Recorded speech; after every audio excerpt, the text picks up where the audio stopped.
Limerick haven't won the All-Ireland since 1973, so nobody on the squad is undroppable. It's fact. It's all very fine to say, oh, we beat player power by allowing Justin McCarthy to stay there. We did, but to what expense in the long term?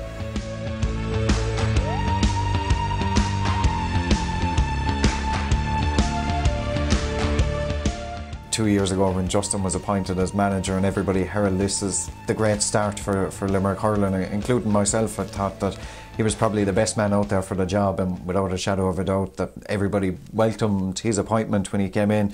The week before the semi-final, All-Ireland, everything was perfect. The week after, everything seemed to have fallen apart and rumours started to come out, but that's what Limerick is all about, the GA, it's all about rumour, and fellas hear everything after the fact, you never hear anything before. We defeated Wexford for the first time ever since 1996, so that was a huge day down in Wexford Park. Word afterwards came that the players had held this meeting beforehand and decided whatever tactics the management were going to give them or not, that they were going to play their own style of way. We didn't take 100% notice of that at the time because, as Donn said, rumours and innuendos, all the GAA is made up of. It's transpired that some of the players felt that the coaching was a bit too basic, but Justin is a very basic, it's a simple game hurling, you can't overcomplicate it. I do think that he was having an effect on the players and the hurling style was coming, but I think the wheels just fell off tactically in the All-Ireland semi-final in particular, so I think then you lose, once you lose one or two players in the camp, you lose them all.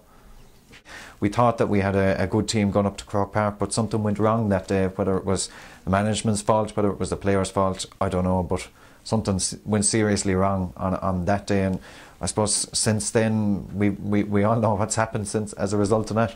The world is a vampire. It's a management's prerogative to drop whoever he wants. He lives by the call, dies by the call, as the saying goes. And if he had dropped, for argument's sake, the likes of Niall Moran and had rang them and told them, Mark Foley and those, and said, look lads, you're dropped, that's the end of it, my decision.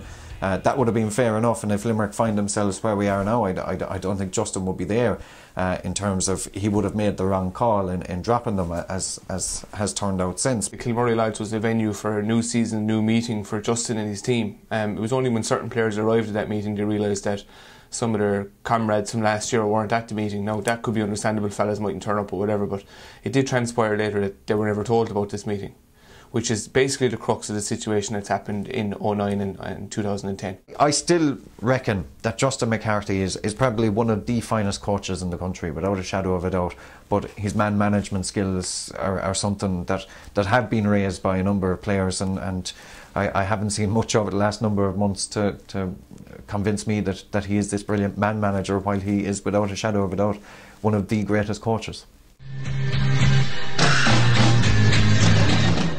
I wouldn't have agreed with a number of the players that were dropped. Donn mentioned the 10 that were initially dropped, of course, and some of them were justifiably dropped. But I mean, you've in that bunch of 10, you've about 3 or 4 top quality hurlers, like Niall Moran and those that we just can't replace here in Limerick, that we can't do without.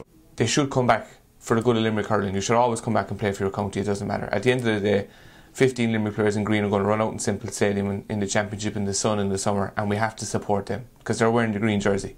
You pass it on to the next guy. It's not yours. It doesn't belong to you. It never did belong to you.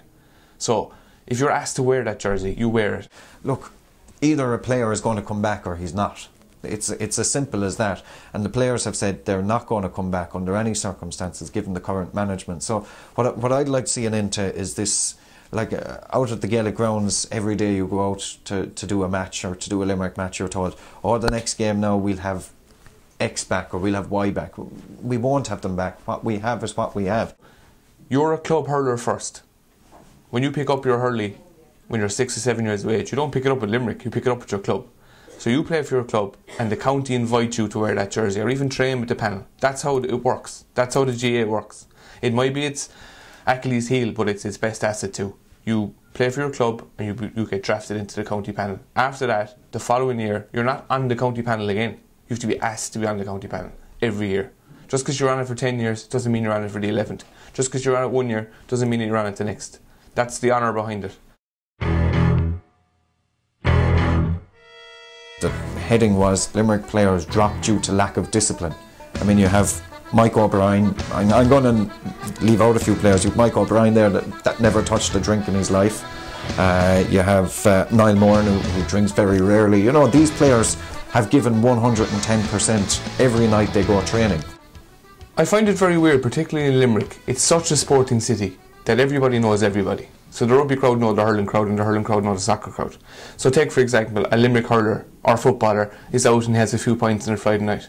Now, that suddenly becomes a story of, oh, he was out socialising and he's not putting it in. That might have been his week off. People don't know whether he had a match or he could be injured or whatever. And that's his downtime. And he's more entitled to that. He's absolutely entitled to 100%. Or even if they win or lose a championship match, you cannot deny a guy a few points if he wants it. Again, you touch on whether these players are professional or not. Are they entitled to have a drink? I mean, if I hear one more story about a certain Limerick hurler that was out seen in Limerick the night before, or seen in Dublin, sorry, the night before the All-Ireland semi-final, when Limerick, he would have done well, because, I mean, he was on the train from Limerick the following morning at 8 o'clock. So, I mean, you hear stories about players being out the night before matches. I don't believe a lot of that.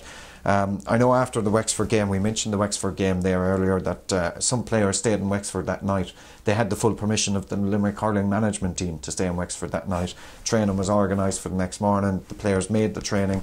So, you know, people make a lot of issues, and a lot of stories you hear out there are 100% untrue. When the Cork hurlers, Limerick footballers, Limerick hurlers were looked to be get professionally treated, they weren't winning anything. So there's a certain time of grace there where people would accept, yes, you're doing your best, you can have your few points. But then when you start to lose, and you lose every year, and you don't win anything, and then you're seen socialising, the mob, you know, the mob is only as intelligent as the lowest IQ in the mob. That's when the rumour starts then. Oh sure, they were out the night before, or I saw them out this way. It's all rumour. I don't think for a minute any Limerick inter-county hurler was out drinking the night before a game. But maybe they were drinking in between league games, or in between championship games, and you'd have to look and wonder, was every other county doing that? We don't need nobody else. We call them the replacement panel. They're doing well, they're hurling for a county, pride, passion. It's just that the standard maybe isn't there, that what we're used to.